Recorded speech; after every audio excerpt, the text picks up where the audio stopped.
Am I the... My son is 22, my daughter is 18. 6 years ago, my daughter caught my wife with another man. She told her brother, who understood what she had witnessed. Then they both came and told me.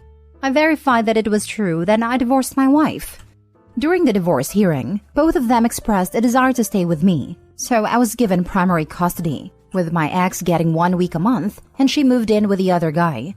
I have done my best to cut my ex out of my life. Our communication is limited to the bare minimum needed to coordinate custody and shared expenses, and I have never talked about our relationship to my kids.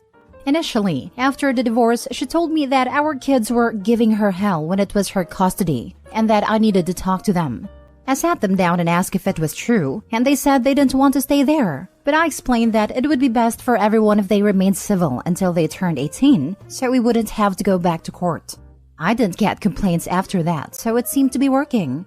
When my son turned 18, he moved back in with me full-time and started college. He graduated now and is getting married in a few months. My daughter turned 18 last summer and moved back in with me full-time too. My ex-wife called me today, and she started crying, saying that she was not invited to my son's wedding. Then she told me that my son hasn't talked to her in over a year. He has still been dropping in after turning 18 to visit his sister sometimes, but eventually stopped doing that too. Likewise, apparently my daughter stopped talking to her after turning 18 too. My ex-wife asked if I would bring her as my +1 so she could see her son getting married. But I told her that if my son didn't invite her, it wasn't my place to bring her. Then she started accusing me of turning them against her and threatening to take me to court.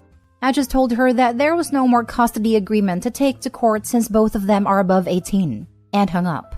I sat down with both of them later and asked them if they had cut contact with their mother, and they both admitted it.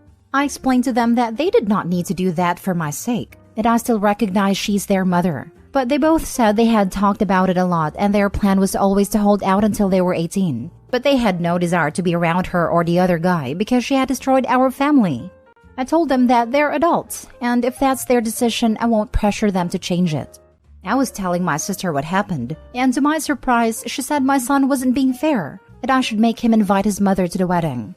Am I the a-hole for refusing the attempt? Now for the top comments. Not the a-hole. She had 6 years to figure out how to at least repair enough damage that her kids wouldn't go no contact the moment they were able. Sounds like the opposite happened. Not the a-hole. Your son should consider hiring security to ensure she doesn't crash the wedding or even come as your sister's +1. Not the a-hole, but your sister is. I don't know what is with people pushing family members to reconcile simply because they are blood related, but it's something that needs to stop. People are allowed to choose who they want in their lives, and just because someone helped create you doesn't mean you have to choose them. You should forgive family when they do something inconvenient or annoying. You can forgive family for doing something mildly stupid or embarrassing and they're sorry. But a-holes, especially unrepentant ones, do not get a free pass just because you're related. Not the a-hole. It seemed like you did your best to encourage them to have some contact with their mother. But they are adults now and can decide whether they want to or not, and they clearly decided. Next story. Am I the a-hole for insisting on meeting in public for custody exchanges? I, 31 male, am divorced from my ex, 33 female, for several years now. 50-50 custody of my 2 children, 13 male and 9 female, though it's defaulted to me having them 80% of the time since the divorce. The past few years have been littered with false CPS reports and them coming to my house talking to my children, just for a few weeks to go by and everything is closed and we move on, just for it to happen again. Then, we moved a few months ago. I disclosed my address to the court, and all parties involved except my ex. Since we moved, the CPS visits have stopped completely, but I keep in touch with a caseworker who's helped me with finding my son help with his mental health. Everything has been kosher for months. We've been using the school schedule for custody exchanges as it makes things easier. Then, I recently found out from my niece, ex's bio family, that my ex weaponized CPS to make my life hell.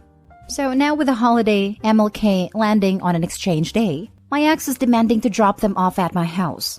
I've told her we can meet at a police department and do a secure exchange. There's marked parking spots with surveillance cameras and everything, and she is refusing, saying that I'm hiding things and she just needs to know. Am I the a-hole for insisting on all meetings and interaction be through monitored channels? Not the a-hole, and that is a very smart thing to do. Make sure you let the caseworker know that CPS calls coincidentally ended when the ex didn't know where you were. When you meet at a police department, make sure you don't go straight home. She or one of her friends may be following you to see where you live. I wish you the best. We're going grocery shopping first and maybe a pack of magic cards for my son. I considered I may be followed already, but I really do appreciate the forethought.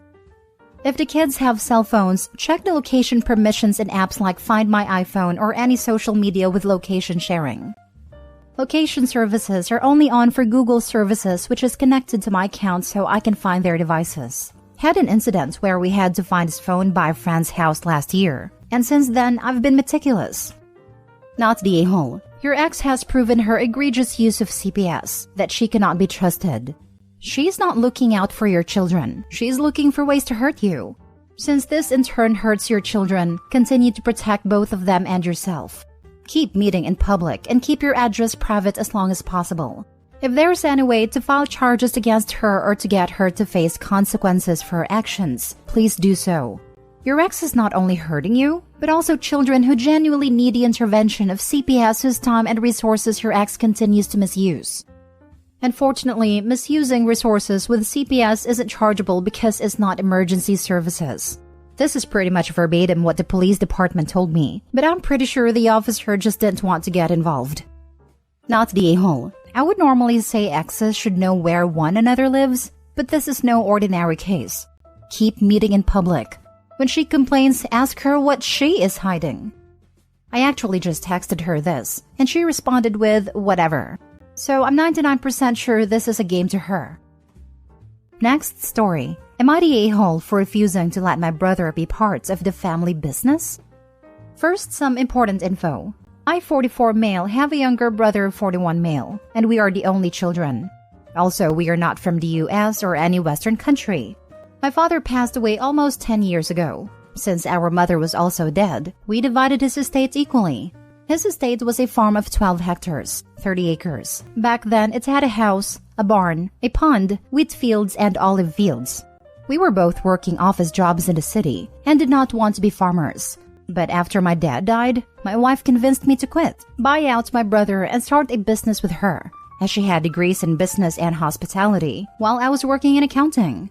And that's what I did. I bought out my brother at market price. After that, my wife and I transformed the farm, got government subsidies to make our farm more sustainable, transformed the area by the pond into a garden and romantic strolling route and a fishing spot. The closest farm plots were made into a pedagogic farm, and some made available to guests to rent, built small houses, built a stable, and bought some horses. We made it into a retreat where you can either spend a day, act as a farmer and have some authentic food, or rent a cabin and try the farm life. The rest of the farm was left to farmhands. Since we are barely 2 hours outside city limits, it became a booming business. We were booked solid all year. We have schools coming for tours, activities every weekend, couples throwing their weddings here. And after the first 5 years, we were able to pay off our debt and are making great money. My brother used his money to buy a house, 2 cars, and on his children's schooling. And they are living well. I would say upper middle class by my country's standards, but nothing like me and my family. Now he says that he wants in on the business, that what he was paid was not fair. I told him no, that he got what his land was worth back then. Now he is no longer talking to me and he is the only family I have left. So am I the a-hole? Now for the top comments. Not the a-hole. He got market value for his half. He used it up while you invested your time and money and now you are getting your return on investment. No need to feel guilty. Right. If it's the other way around and OP's business tanked, he would not have the right to ask his brother for money because he overpaid. Good on you, OP. His jealousy is not your responsibility, and you can focus on the family you have, and not the family who does not want to be there. Not the a-hole. The only way I could side with your brother would be if you took advantage of his grieving and bought a share. I do doubt this as a possibility, considering it must have taken some time for your wife to convince you to give up your career to suddenly become a farmer. Also, it's been 10 years, and he hasn't mentioned any regret during that time. I think it's clear your brother is having money troubles or perhaps a midlife crisis. Either way, he got a fair deal for his share. If he wants back in, he can offer to repurchase his half.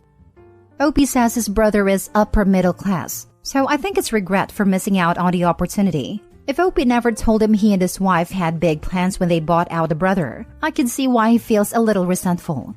That's pure speculation though. I asked about it elsewhere, so maybe OP will clarify. But brother wasn't forced to sell. I told him about our plans, but not in detail since we only had vague ideas then.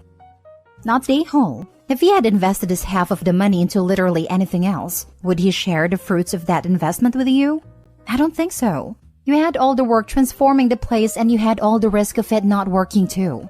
Also, it definitely sounds like you invested some of your own money too to make all that possible. He wants all the fruits of the labor without doing any of the labor. I get that you don't want to lose him, so maybe there is a calm way to talk about all of this? With a mediator present or something like that. He needs to understand that you invested the money and succeeded. But I mean, you could have failed too. And if you did, would he just give you money from his half? Last story. Am I the a-hole? Active duty sister-in-law is mad her brother and I are having another baby.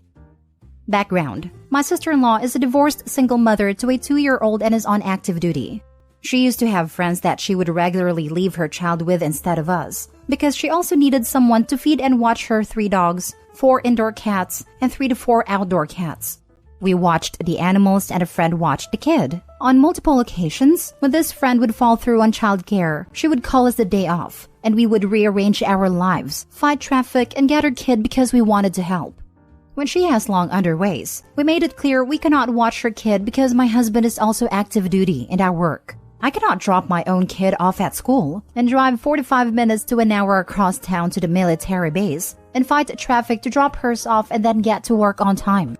Her child goes to the military base daycare facility, while my child goes to a public school 10 to 15 minutes from my house in the opposite direction of the base. His hours don't always allow him the ability to drop her kid off and pick her up. As for the current situation, my husband and I invited my sister-in-law and niece to our child's birthday party on Saturday. We also informed her we were newly pregnant again and mentioned that we had not told my in-laws yet. We assumed she would be excited to be an aunt again. She initially agreed, but my husband and I both noticed a tone change on the phone. We both assumed she had been just annoyed at her little one, since we could hear her trying to shop with her when we called. Later in the evening, she texts my husband and says she isn't coming to the party. He asks why, and she states that we had struggled to help her out with her child and having her a few times a week, but now we're having a whole baby we need to care for 24/7, and that she's hurt and needs some space and time. Of course, I personally could not leave this be, and let her know her comments were selfish and did not depict the entire picture since we have repeatedly cared for her child on numerous occasions, sometimes with no notice. We have also cared for her animals.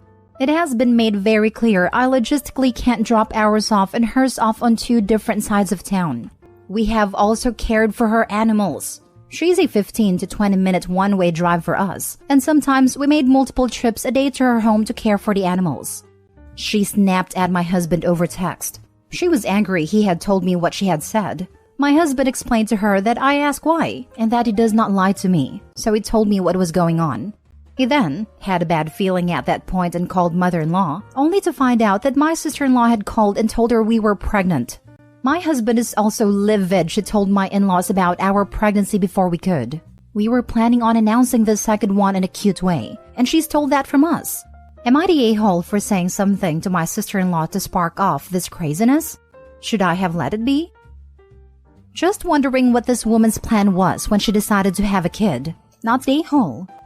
She had a husband but got divorced. Took all 5 animals they had at a time. One that I know she got after she was speaking with a lawyer to get divorced. Then continued to get more animals.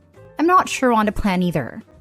All that on top of being on active duty? Shaking my head. Definition of biting off more than she can chew. The hubs and I discuss this exact thing regularly. It's impulsive and doesn't make sense. I have a few animals as well, but I work from home and I'm almost always at home. Lol. The animals are my quirky co-workers at this point. Good grief. I am a single mom with 0 family around. Having any help at all would be amazing to me. Your sister-in-law sounds so entitled. Let your mother-in-law handle her and you guys enjoy the new addition to your family. Not the a-hole. Thanks. We are super happy. I respect the single mom struggle as I do it when a husband deploys. My house gets a little messy, my Orkie's grooming appointments get a little infrequent, but my kid is clean, fed, and happy, and I'm making it work. I generally don't ask others to help me because I also don't have a large support system here. Talk to the ombudsman at your husband's command. They'll help you meet other wives and set up a support system to help while your husband is deployed. That's their job.